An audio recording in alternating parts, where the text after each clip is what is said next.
If the Minnesota Timberwolves want to truly contend for an NBA title, a lot of that is going to come down to how well Karl Anthony Towns and Anthony Edwards can build synergy offensively. The Wolves were a below average offense last season, and in theory, the quickest way to boost that offense and match it up alongside their elite defense is to find chemistry from their two best offensive players. The best teams have a 1-2 punch who aren't just talented, but work extremely well together. And in the past few seasons, Minnesota's 1-2 punch are more talented than they are connected. So how do they get better together? Well, head coach Chris Finch had this to say about the matter. I think the Anthony-Cat combo needs to continue to grow. I think there's way more that they can learn, kind of help each other, maybe the way that Jokic and Murray do, So I would look more to that. Now, Ant and Cat aren't going to be Murray and Jokic, and they're never going to be Murray and Jokic because all four players are vastly different. But there are things that Murray and Jokic do that can and should be incorporated into the two-man game of Towns and Edwards, and that would really boost Minnesota's offense next season. What we saw from Edwards and Towns as a partnership in the past few seasons has been really static. They're likely to find each other within the offense just due to their huge usage rate, but they're rarely dovetailing in a way that makes you feel like they're a dynamic duo. Sure, we're going to see some pick and pop action where Ant can use his gravity as a scorer to pry open some 3-point looks for Cat, and we're going to see Towns using Edwards as a release valve when he needs to get rid of the ball, but there's no real chemistry, especially not in the way that Murray and Jokic have developed their chemistry and really turned into a two-man buzzsaw. Rather than two talents sharing an offensive ecosystem, Jokic and Murray are two artists sharing a canvas. Both of them work in unison to get each other open and grease the wheels of the offense. It's really no wonder that Chris Finch is heading into the upcoming season with hopes that his star lead guard and his star big man can begin to form a similar bond within the offense. And when you look at the numbers, it's undeniable how much more effective that Jokic and Murray pairing is than that Towns and Edwards duo. Towns and Edwards notched up under 110 total assists to each other last season, while Jokic and Murray dwarfed that number with over 250 connections. Now, the easy thing to say here is that Jokic is one of the greatest playmakers to ever step foot on the hardwood, and we simply can't expect Karl Anthony Towns to do the things that the Joker does. But the real thing that stands out is the movement, the off-ball screening, and the structure within Denver's offense that allows these two players to flow off each other and create what look like easy buckets. If Minnesota are looking for places to begin building synergy between their two stars, then that seems to be the most obvious starting place. Look at the way that Jamal Murray works to lay the foundation of these two-man actions.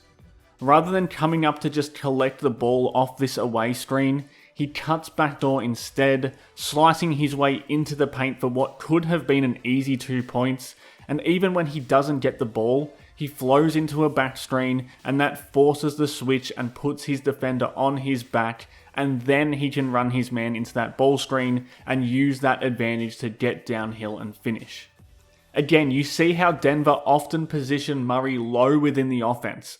That allows him to come up and set those off-ball screens like this, where he can force the switch and then move into open pockets of space where he can easily link up with Jokic and get busy in more dangerous areas. The best guard big duos do this as standard practice. You see De'Aaron Fox here entrusting the offense with Domantas Sabonis, then he's getting off this pin down screen, but he's also going to mix in more off-ball moving by using Monk's screen to curl toward the rim and get easy buckets off Sabonis' playmaking. So I think one thing Minnesota really need to invest in during training camp is getting Karl Anthony Towns above the break as a playmaking hub, getting Anthony Edwards to set more off-ball screens, and then designing set plays that highlight both of those things. Whether it's Murray or Fox or even Steph Curry with Draymond Green and Tyler Hero or Jimmy Butler with Bam Adebayo, all of these players utilize that off-ball movement and off-ball screening to facilitate their two-man games. That's simply something we haven't seen from Edwards so far in his career. It's obvious to everybody how talented Edwards is, and there's clearly no need to do any major surgery on his isolation and straight pick and roll heavy game. But if the Wolves want to be a team that really crushes defenses with their two-star players, then they need to start blending some of these Ant and Cat actions into the game. These duos are always on the move, they're always looking to create openings for themselves, and often have a handful of set plays that they run together to achieve those things. I'm not sure the Timberwolves have any of those things right now with Towns, Edwards, and Chris Finch. Another important aspect of this is what other players on the court are doing to free up Towns and Edwards so that they can work together.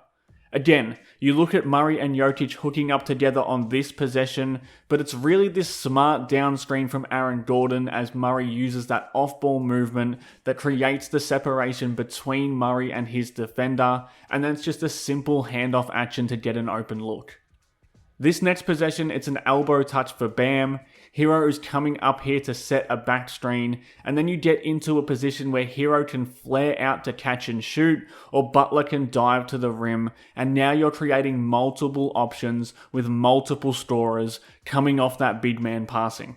We did see the occasional set play with Towns and Edwards together last season, but they were few and far between. Chris Finch's offense was pretty stale and pretty boring last season, and that extended to his star duo. If Finch wants to get these two clicking, I hope he's willing to open up his playbook a little more in the same way that other teams do in order to make it happen with these two players. And if Minnesota do want to keep things simple, I'd love to see them ramp up their pitch and catch and pass and move actions between Ant and Cat even more than we've seen before. This kind of two-man offense requires less structure and more instinct, and if Finch wants to keep playing that free-flowing style of offense that doesn't include a lot of set plays, then this might be the way Towns and Edwards can really start to click together.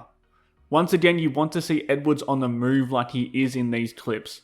Whether it's throwing it to Towns and then curling off him for a handoff, using a backdoor cut to get into the paint with Towns as a playmaker, or just moving without the ball in order to draw defenders away from Cat, this might be the most simple form of offense these two can produce that still creates consistent easy points and makes life difficult for the defense. I mean, I don't think there's a better two-man possession than this one from these two last season. They're in that pitch and catch game, Towns flips this ball screen to free up Edwards, and they involve the third man with Rudy Gobert, who comes in and sets this flare screen that gives Towns the open pocket to shoot from. Murray and Jokic are masters of using these kind of mini actions that simply require some passing and some moving, and the same goes for Curry and Draymond, Bam and his wings, and Sabonis and his stable of off-ball movers. I truly think with their defensive core already in place, the Wolves could actually win a title if they manage to sharpen the two-man game of Anthony Edwards and Karl Anthony Towns. That's how important it is to see this aspect of their game develop next season. Thanks again for watching Howls and Growls. Please subscribe for more.